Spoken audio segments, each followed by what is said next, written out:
Hello everyone and welcome to EdMedia conference. This is my virtual paper about augmented reality learning materials.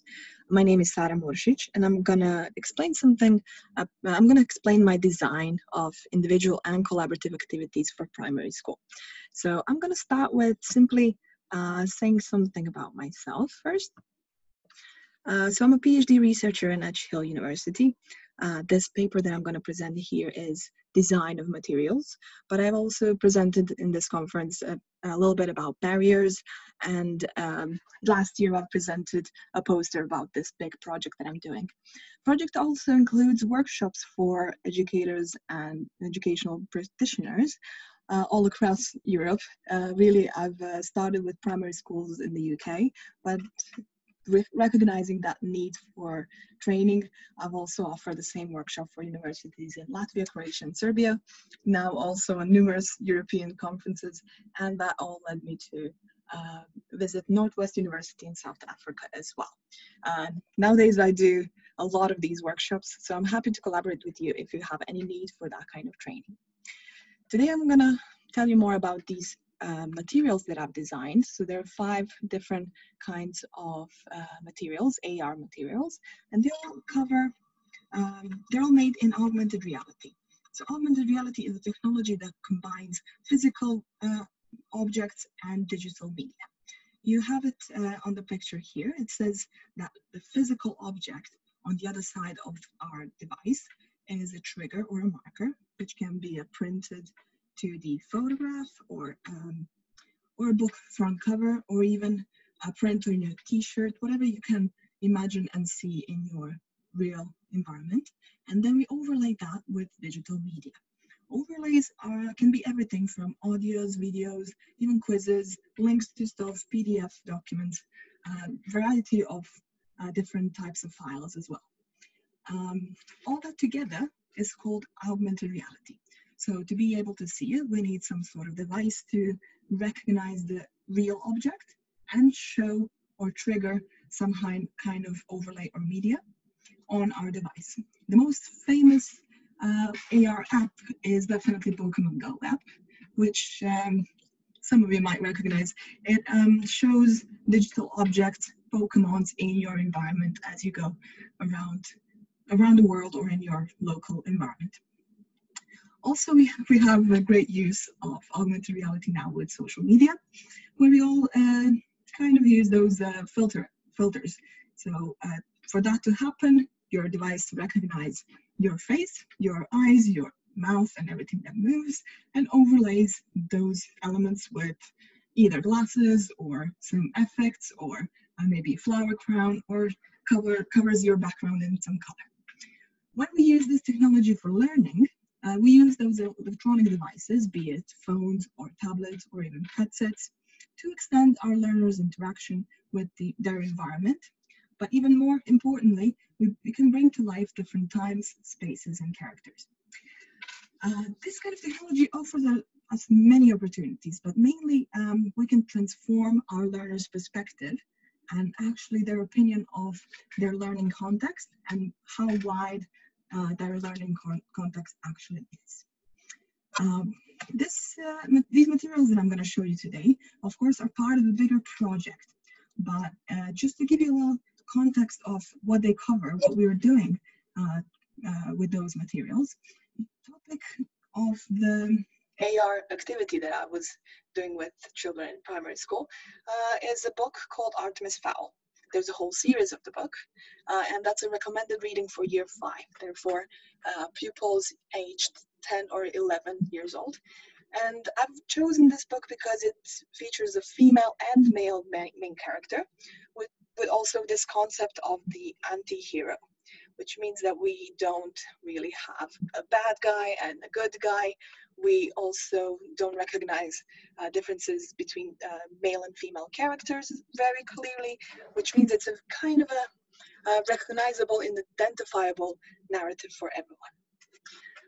In this activity, the main focus was, and the main learning objective really was reading comprehension, reading ability, speed, and of course enjoyment. We wanted to make our pupils interested in reading for pleasure as well.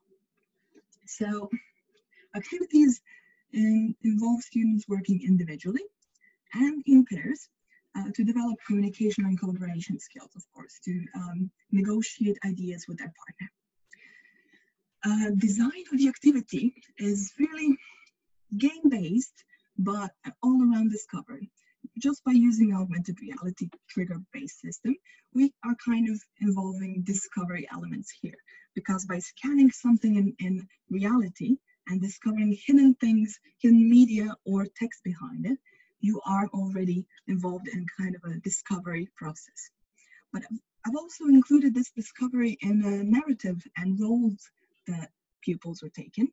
So in this activity, each student was a detective. The goal was for them to find who was behind the mystery that they were trying to crack. They were also looking at different evidence bags and evidence materials. So all the materials that you're going to see today are actually clues that they have for this activity. I'm going to start with showing you this visual of how materials actually look like. So on the table, you can see that most of them are made out of paper, varying from just simple 2D printed images to maybe puzzle pieces and pyramids. We also have something that's close to a fidgeting toy. Those cubes over there on the table are actually a fidgeting toy which was made out of paper and turned into a learning material. The whole idea behind this activity was that content that we cover plus playfulness leads to engagement of students. There needs to be a good balance between content that we cover and playfulness that's involved in the material. So to start sharing with you what designs I've created, I'm going to start with individual ones. When we talk about individual materials, the first one that they've seen, the most simpler one, is AR hexagon puzzle. It's actually made out of 3 pieces, so it's not a very complicated puzzle. It's relatively easy to manipulate, but each time we turn those pieces, we discover a new image. So depending on how you connect it, you can see that in the middle, you get different images to scan. Each image shows a different content, and that way you are introduced into setting of the story. So content that we were covering had 2 different parts. One student got this set that you're seeing, that's Hill of Tara, introducing fairy world, and their partner, who was also at that time working individually, was discovering a foul mention from foul family, seeing those kinds of settings. Moving on to still individual, but somehow different objects, which are AR pyramids. So paper pyramids who work just like those puzzle pieces, but they're in 3D. And each side of this pyramid shows one of the characters.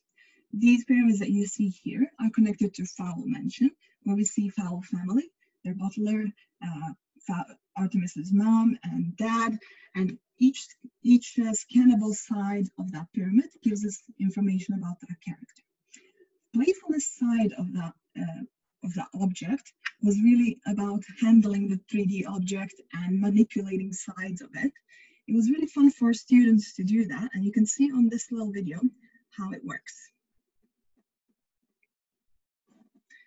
So if you click on the buttons, you get more information about this character in shape of images, text, even quiz questions. Content that was covered here were characters. So depending on which setting student was introduced to, he developed further his investigation by seeing characters. After that, students were paired up again with their detective partner, and they shared knowledge that they just found, because each was on a different location, and just like in real life, they had to brief their partner about it. Next activity was really focused on their mutual collaboration, maybe development of initial communication and a way forward in terms of working together. First activity that they did was around AR dual vision card. So you can see on these pictures, on the left, those are 2 screenshots, each from one device. So each device shows a different side of this interview with a character. To be able to do that correctly, students would need to recognize that one is the right side and the other one is the left side of this story, and that they need to put their tablets together to be able to read this. So their playfulness of this activity, of this task, really was this physical cooperation. It's not really true collaboration yet, because they are not required to share any kind of information together to be able to progress, but they actually need to physically manipulate their objects, maybe negotiate a little bit placing of things for them to be able to read this together. Due to this activity being the first one in collaborative part, I've tried to keep content relatively light. So this is just an interview with one of the characters. They had to read this and navigate in their interview forward to read the whole thing. Moving on to something that they've finished with, but they all found it really engaging and fun. It's called AR Infinity Cube. So as I mentioned at the start, this is a fidgeting toy. It's actually a paper cube model that was made on the example of a fidgeting toy, but we turned it into a learning material that was used to translate fairy language. So if you can remember, there was this part of this book which is placed in fairy world, and those fairies have their own very special, unique language made out of symbols. Each symbol corresponds to one letter of our alphabet, and to be able to discover each letter, they had to find that symbol on the cube, scan it with the tablet, and then write it on the side. So that includes 3 steps. Therefore, content was kind of complex, and it also required a lot of collaboration, free play as well, because they needed to organize themselves. Who's going to scan the cube, who's going to write down the answers, and that's where true negotiation and communication skills were seen from students. Playfulness, of course, was very kinesthetically active learning material, and all students really liked the fact that they could play with this cube while they were searching for these symbols. And just the combination of highly playful and highly complex content was definitely a winner in pupils' ratings of this material. Of course, the whole activity altogether had to be done in a very skillful way. So we all found some barriers in these activities. And I would say for this to work smoothly, for whoever wants to do this again after seeing this presentation, I would suggest to rely heavily on good communication and relationship between students and teachers, as well as between students themselves. Because main reason for that really is because if we're lacking some digital literacy here, or we find some sort of problem in the way, we will easily sort it with good communication. Differentiation and choices are there listed because I think augmented reality offers so many opportunities for us as educators to maybe offer to our pupils. So there can be some audio information, there can be visual information, there can also be textual and all other sorts of information. And as long as we offer all those choices, our pupils will be able to find some medium for them to cater for their needs, regardless of what that is each day. So if you combine all that, you're probably going to have a very successful AR session with your pupils. If you need any kind of guidance on how to do that, I'm happy to connect with you on Twitter or LinkedIn. And if you need maybe sort of a tutorial or a video of how to do this, I do weekly webinars on AR creativity. And also in this EdMedia conference, I've done a workshop, which was really augmented reality makerspace, where I've led people and facilitated this process of creating your own augmented reality experiences. If you want to create that with me, there is a video on YouTube available, as well as this paper, which really looks deeper into barriers that I've seen and I've actually analyzed from interviews with pupils and teachers. That paper is available as well in EdMedia, so you're welcome to read that and maybe connect with me and discuss this more. So if that would be really all from me today. So if you don't have any kind of questions to ask, if you do, you can really write it underneath. I'm happy to answer them and connect with you. Thank you very much. That's all from me.